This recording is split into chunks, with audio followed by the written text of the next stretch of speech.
And so China's 5G era officially begins. Just 3 days after signaling it would soon issue licenses for 5G commercial use, China's Ministry of Industry and Information Technology granted such licenses to the country's 3 telecom operators and the national broadcasting company. The move comes at a time when the Chinese telecom giant Huawei is in the eye of the storm of the 5G race the U.S. is bent on winning. Will the move give China more advantage in 5G development? If so, by how much? And what's the implication for the U.S.-China trade friction?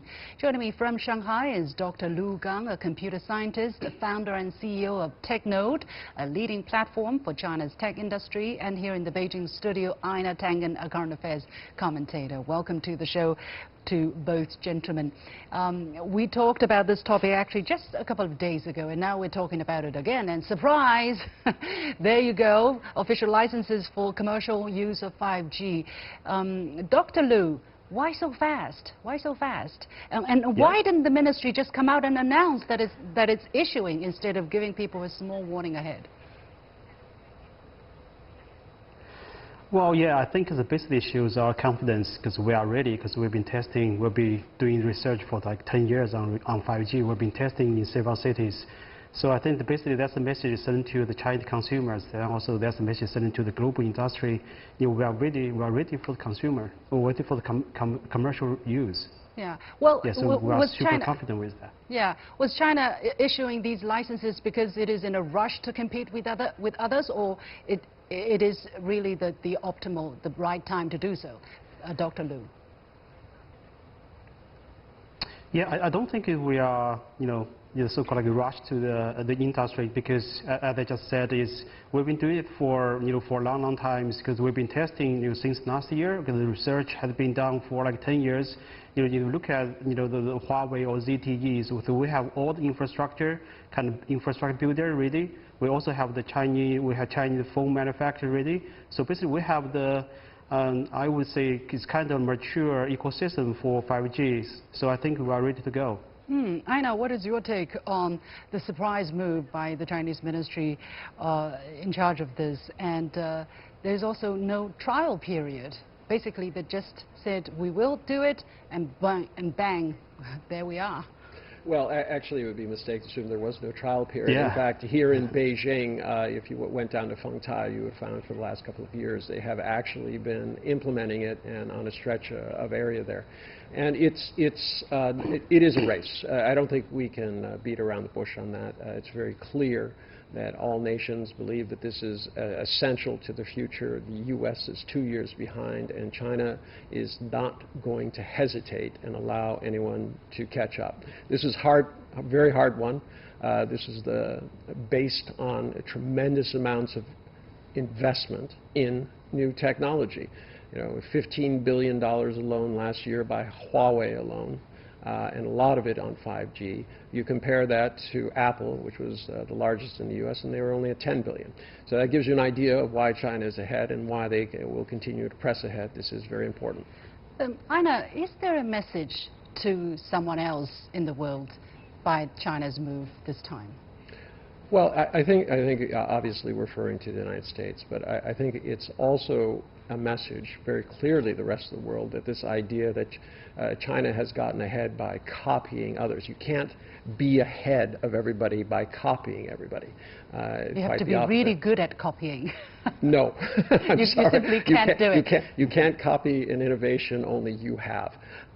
So this is kind of a contrary argument. The old idea is that somehow Chinese firms are only stealing technology from others, in which case they would be behind. Okay, I think that's a cliche topic. Let's move on to the role of Huawei in all of this. Dr. Lu, Huawei has said in response to the announcement to the issuance of these licenses that it was prepared to support China's 5G build-out.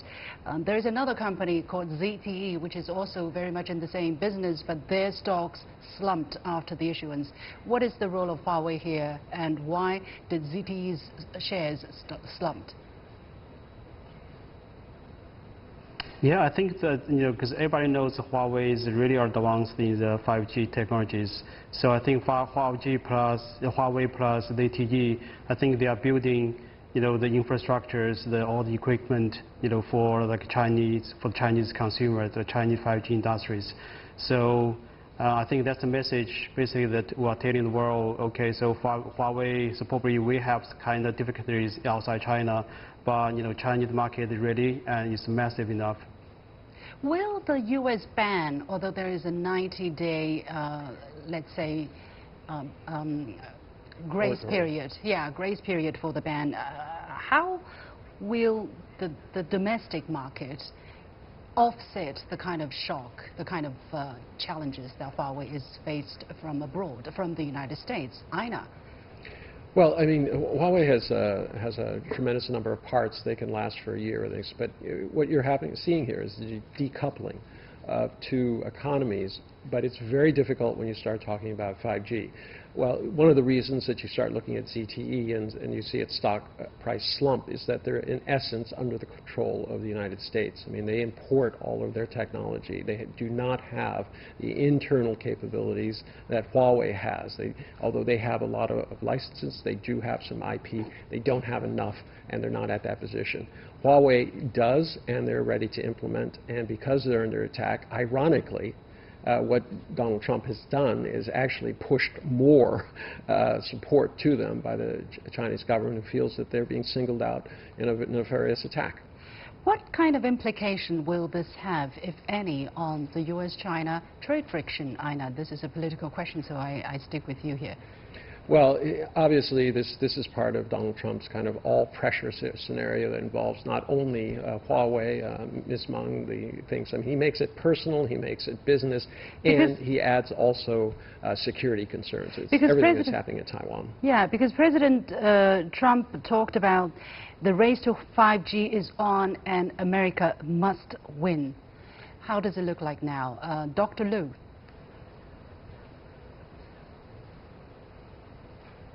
Hello?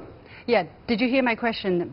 Basically, President Trump suggested that the race to 5G is on and America must win. If we can take his words in this subject seriously, what does China's issuance of the 5G license mean for the 5G race? Does it mean that the gap is shrinking between China and the United States, or the opposite, or widening?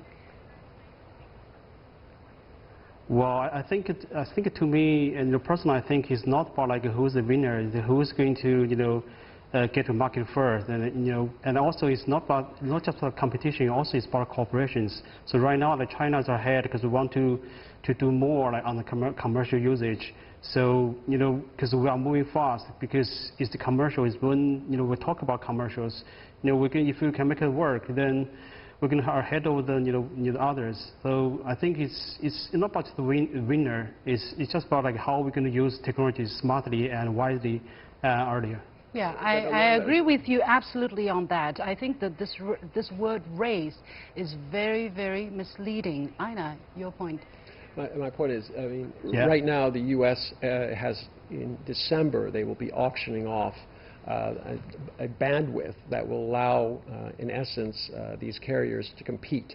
Right now, before, what they had is they had licensed off bandwidth that was on the high spectrum, which means they needed 4 times as many radios to cover the same area.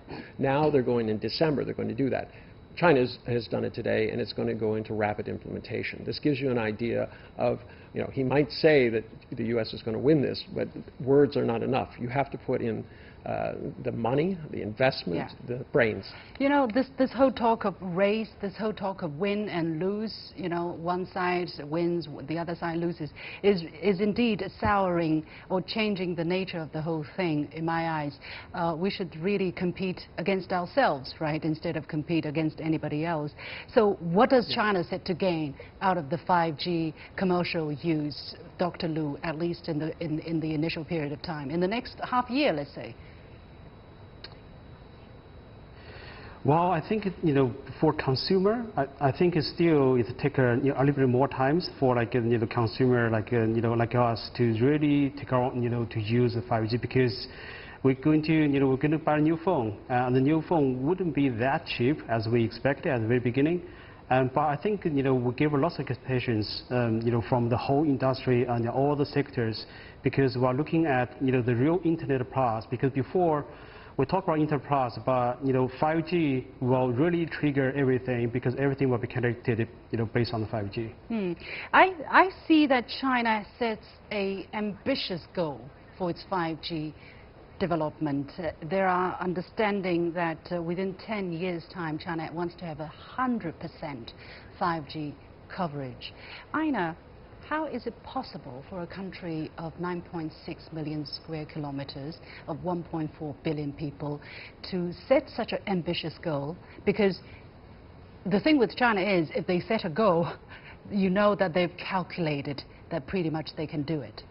Well, you have 95+% of the country already covered by 4G. Huawei's brilliance is they design their systems so that they can simply just interchange radios.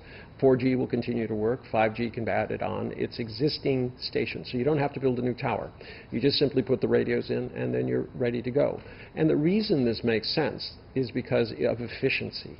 What we're talking about here is the added dimension that this is going to add to people's lives, and also to how efficient business will be, both in terms of identification, smart contracts. Yeah. Sorry, I didn't want to interrupt you like that, but I have really little time left. Let's talk a little bit about the potential gains that ordinary Chinese people might reap from the prevalence of 5G. Dr. Liu, what are some of the most tangible changes in our hands we're going to witness?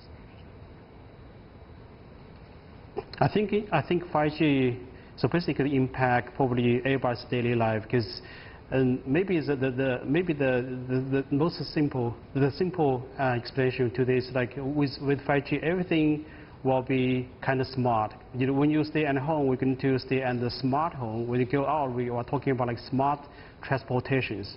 So because everything we're going to have like AI kind of supported, but AI will be built on the 5G network, because AI cannot really live without the connections. 5G will give the enough connections and also enough batteries.